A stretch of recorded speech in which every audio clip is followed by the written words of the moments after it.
Introduction. Welcome back to The Lost Taste, where we explore the powerful legacy of African American foodways, one recipe at a time. Today, we're diving into a sweet chapter of holiday history that's largely been forgotten. Christmas pies. Not your classic pumpkin or store-bought pecan pie.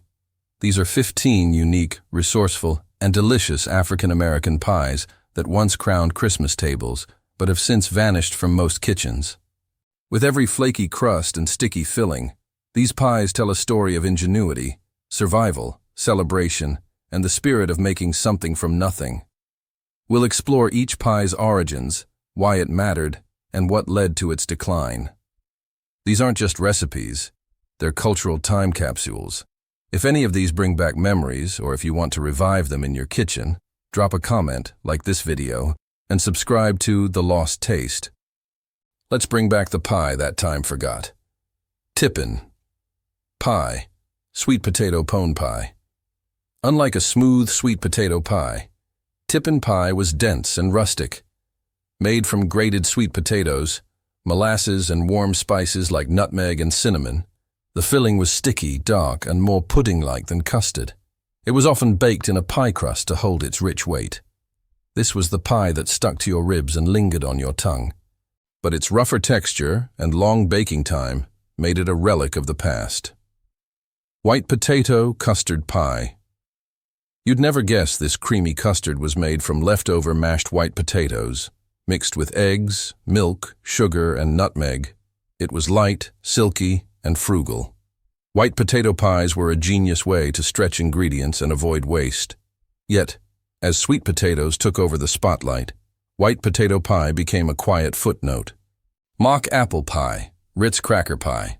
A Depression-era miracle. This pie used no apples, just Ritz crackers soaked in lemony, cinnamon spice syrup. When baked, the crackers mimicked the texture of cooked apples so well, it fooled guests. This pie symbolized making magic with pantry staples. But with apples and canned fillings now cheap and plentiful, the need for mock fruit pies disappeared. Black walnut pie. Once seen as a status symbol, this pie used foraged black walnuts with their musky, intense flavor. The process of cracking them open was so laborious that a single pie could take hours to prep. But the reward? A bold, complex pie far richer than pecan. As convenience won out and English walnuts became standard, black walnut pies disappeared. Sorghum or molasses pie. This dark pie wasn't sweet like today's desserts. It was smoky, bitter, and deep. Sorghum or molasses replaced sugar, combined with eggs and butter in a custard-style filling. It spoke of old southern kitchens and hard times, but the pie's strong flavor couldn't compete with the smooth sweetness of modern pecan or chess pies. Vinegar pie. When lemons were a luxury, vinegar stepped in. Combined with sugar and eggs, it produced a tangy, bright custard that fooled the tongue. Vinegar pie was common in the early 1900s, especially in rural black homes. But as citrus became affordable and popular, this humble pie was forgotten. Muscadine pie, hull pie. Made from thick-skinned muscadine grapes, this pie required labor. The hulls had to be cooked down separately before being folded into the sweet pulp filling.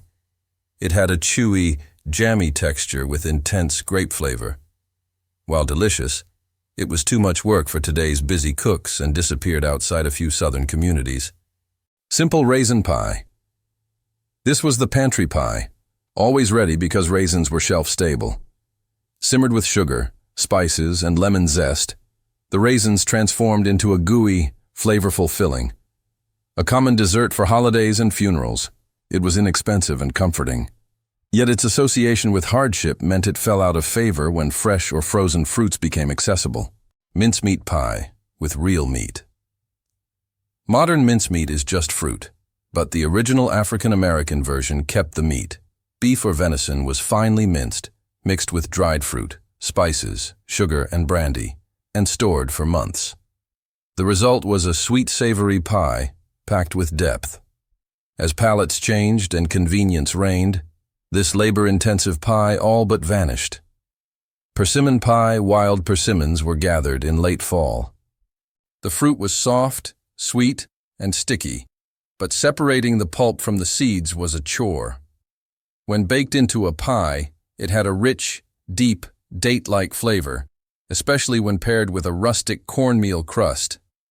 With foraging fading and store shelves lacking this fruit, persimmon pies have become rare. Chess pie, original version. Today's chess pie is often just sugar and eggs, but the original had secrets: cornmeal for texture, vinegar for balance.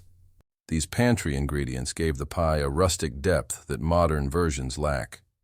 Stripped of its roots, chess pie became blandly sweet, and the old recipe is worth reclaiming. Blackberry jam cake pie. Think of this as a cross between jam cake and pie. Blackberry jam was mixed with spice cake batter, poured into a crust, and baked until the jam caramelized at the edges. It was sticky, spicy, and dense, a true winter dessert. But as fresh berries and box cake mixes took over, this hybrid dish faded. Sugar pie, water pie, the most desperate pie on the list. A crust was filled with water, sugar, butter, and a little flour.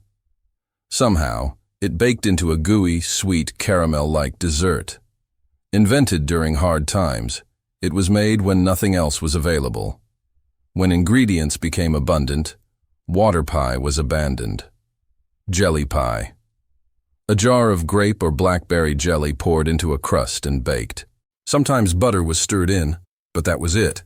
It became bubbly, hot, and extremely sweet. This pie was quick, kid-friendly, and popular, but its simplicity made it seem childish in later decades. Cornmeal pie, a cousin to chess pie. This dessert used cornmeal not just as a filler but as flavor.